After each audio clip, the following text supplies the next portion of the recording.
The Bureau actively joins the hunt. It was then that Dillinger made the mistake that would cost him his life. He stole the sheriff's car and drove across the Indiana-Illinois line heading for Chicago. By doing that, he violated the National Motor Vehicle Theft Act, which made it a federal offense to transport a stolen motor vehicle across a state line. A federal complaint was sworn charging Dillinger with the theft and interstate transportation of the sheriff's car, which was recovered in Chicago.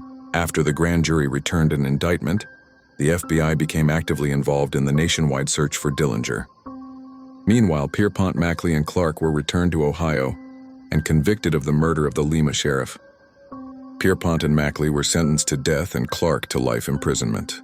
But in an escape attempt, Mackley was killed and Pierpont was wounded.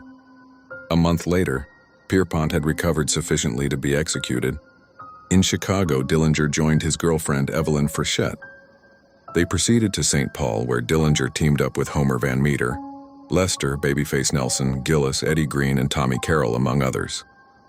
The gang's business prospered as they continued robbing banks of large amounts of money. Then on March 30th, 1934, an agent talked to the manager of the Lincoln Court Apartments in St. Paul, who reported two suspicious tenants, Mr. and Mrs. Hellman, who acted nervous and refused to admit the apartment caretaker.